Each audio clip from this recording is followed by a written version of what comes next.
അസ്സലാമലൈക്കും നമസ്കാരം welcome to Jasna's cooking world. അപ്പോൾ ഇന്നത്തെ റെസിപ്പി ഒരു അരിയുണ്ടയാണ്. അപ്പോൾ അതിന് എള്ള്, കടല, അണ്ടിപ്പരിപ്പ് ഇതൊക്കെ ചേർത്തിട്ടുള്ള ഒരു അരിയുണ്ടയാണ്. അപ്പോൾ അതിന് വേണ്ടിയിട്ടുള്ള ഇൻഗ്രീഡിയൻസ് ആണ് ഇതൊക്കെ. 250 ml കപ്പിന് ഒരു കപ്പ് കടല എടുത്ത് വെച്ചിട്ടുണ്ട്. അതേ കപ്പിൽ 250 ml അതേ കപ്പിനാണ് അരി കളഞ്ഞിട്ടുള്ളത്. 1/4 കപ്പ് അരി എടുത്ത് വെച്ചിട്ടുണ്ട്. അരി ഞാൻ കഴുകി വെള്ളം കളഞ്ഞ് വെച്ചിട്ടുള്ള അരിയാണ്. പിന്നെ ശർക്കര പാനി ഉണ്ടാക്കണം. കുറച്ച് വെള്ളം ഒഴിച്ചിട്ട് അതിന് വേണ്ടിയിട്ടുള്ള ശർക്കര എടുത്ത് വെച്ചിട്ടുണ്ട്. 2 അച്ച് മതിയാവും. കൂടുതൽ മധുരം കൂടുതൽ വേണമെന്നുണ്ടെങ്കിൽ 3 അച്ചും ചേർത്ത് കൊടുക്കാം. ഞാനിപ്പോൾ 2 അച്ച് ചേർക്കുന്നുള്ളൂ. പിന്നെ നമ്മുടെ അണ്ടിപ്പരിപ്പ് എടുത്ത് വെച്ചിട്ടുണ്ട്. കുറച്ച് എള്ള് എടുത്തിട്ടുണ്ട്. ഒരു തേങ്ങയുടെ പകുതി ഒന്ന് മിക്സിയിലിട്ട് പൊടിച്ചെടുത്തിട്ടുണ്ട്. ഇനി നമുക്ക് ഈ കടല വറുത്തെടുക്കാം, അതുപോലെ അരിയും. കടല വറുക്കാൻ ഞാനൊരു പഴയൊരു പാനാണ് എടുത്തിട്ടുള്ളത്. കാരണം കടല, അരി ഇതൊക്കെ വറുക്കുമ്പോൾ നമ്മളെപ്പോഴും പഴയത് എടുക്കുന്നതാണ് നല്ലത്. കാരണം ഇത് പെട്ടെന്ന് ഒരു കരിഞ്ഞ പോലെ ആവും നമ്മുടെ പാത്രം. അതുകൊണ്ട് എപ്പോഴും ഒരു പഴയ പാത്രം എടുക്കുന്നതാണ് നല്ലത്. അപ്പോൾ ഇത് ഏകദേശം ആയിട്ടുണ്ട്. കടല ഒരു പാത്രത്തിലേക്ക് മാറ്റിയിട്ട് നമുക്ക് അതേ പാനിൽ അരിയും വറുത്തെടുക്കാം. അരി നമ്മൾ കഴുകി വെള്ളം കളഞ്ഞെടുത്ത അരിയാണ്. നമുക്ക് അരി ഒന്ന് വറുത്തെടുക്കാം. അപ്പോൾ അരിയും ഏകദേശം ആയിട്ടുണ്ട്. ഇതും നമുക്കൊരു പാത്രത്തിലേക്ക് മാറ്റി വെക്കാം.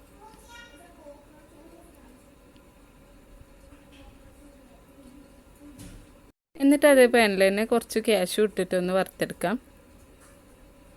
അപ്പോൾ ഇത് റെഡി ആയിട്ടുണ്ട്. ഇതും ഒരു പാത്രത്തിലേക്ക് മാറ്റി വെക്കാം. ലാസ്റ്റ് എള്ളും കൂടെ ഇട്ടിട്ടൊന്ന് അങ്ങോട്ട് വറുത്തെടുക്കാം. എള്ള് പെട്ടെന്നാവും. അങ്ങനെ ഇതെല്ലാം റെഡി ആയിട്ടുണ്ട്. ഇനി നമ്മൾ അരി വറുത്തത്, കാഷ്യൂ, കടല എല്ലാം നമുക്ക് പൊടിച്ചെടുക്കണം. കടല ഞാൻ തൊലി കളഞ്ഞിട്ട് വെച്ചതാണ്. ചൂടാറിയ ശേഷം ഒന്ന് കയ്യിലിട്ട് തിരുമ്മി തൊലി കളഞ്ഞ് വെച്ചതാണ്. പിന്നെ ശർക്കര ഉരുക്കിയിട്ട് വെച്ചിട്ടുണ്ട്. ഇപ്പം അരി നന്നായിട്ട് പൊടിച്ച ശേഷം ഞാനതൊന്ന് അരിപ്പയിലൂടെ അരിച്ചെടുത്തതാണിത്. അതിലത്തെ തരികളൊക്കെ മാറ്റിയിട്ടാണ് എടുത്തിട്ടുള്ളത്. കടല, അണ്ടിപ്പരിപ്പ് ഇതൊക്കെ ചേർക്കുമ്പോൾ കുറച്ച് തരികളോടുകൂടി ചേർക്കുന്നതാണ് ടേസ്റ്റ്. ഇപ്പം നമ്മൾ തേങ്ങ ഇട്ട് കൊടുത്തിട്ടുണ്ട്. അതുപോലെ കടല, അണ്ടിപ്പരിപ്പൊക്കെ ഇട്ട് കൊടുത്തിട്ടുണ്ട് പൊടിച്ചത്. പിന്നെ എള്ളു കൂടെ ഇട്ട് കൊടുത്തിട്ടുണ്ട്. ഇനി ഇതൊക്കെ കൂടെ ഒന്ന് മിക്സാക്കാം. ഈ ശർക്കരപ്പാനി ചൂടോട് കൂടിയിട്ട് ഇതിലേക്ക് ഒഴിച്ചു കൊടുക്കുക. അരിച്ച് വെച്ചതാണിത്.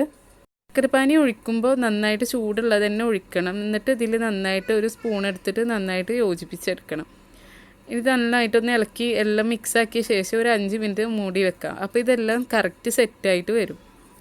അപ്പോൾ അരിയുണ്ടയുടെ മിക്സിയിൽ ശർക്കരപ്പാനിയൊക്കെ നന്നായിട്ട് പിടിച്ചൊന്ന് സെറ്റായിട്ട് കിട്ടിയിട്ടുണ്ട്. ഇപ്പോൾ ഒരു ചെറുതായിട്ട് ചൂടാറിയിട്ടുണ്ട്. ഒത്തിരി ചൂടാറാൻ നിൽക്കണ്ട. കാരണം ഒത്തിരി ചൂടാറാൻ നമുക്ക് ബോൾസ് കറക്റ്റാക്കി എടുക്കാൻ പറ്റില്ല. ഇനി ചെറിയ ചെറിയ ബോൾസ് ആക്കിയിട്ട് നമുക്ക് അരിയുണ്ട ഉണ്ടാക്കിയെടുക്കാം. നമുക്ക് ബാക്കിയുള്ള അരിയുണ്ടകളും അതുപോലെ ഉണ്ടാക്കിയെടുക്കാം. ചെറിയ ചെറിയ ബോൾസ് ആക്കിയിട്ട് ഒരു മീഡിയം, ഓരോരുത്തരുടെ ഇഷ്ടത്തിനനുസരിച്ച് സൈസിൽ മാറ്റം വരുത്താം. ഞാനൊരു മീഡിയം സൈസ് ആക്കിയിട്ടാണ് അരിയുണ്ട ഉണ്ടാക്കുന്നത്.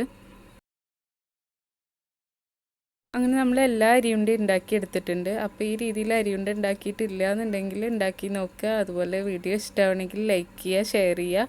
അതുപോലെ സബ്സ്ക്രൈബ് ചെയ്യാത്തവരുണ്ടെങ്കിൽ ഒന്ന് സബ്സ്ക്രൈബും കൂടെ ചെയ്യുക. ഇൻഷാ അല്ലാഹ് വേറൊരു വീഡിയോ ആയിട്ട് നമുക്ക് വീണ്ടും കാണാം.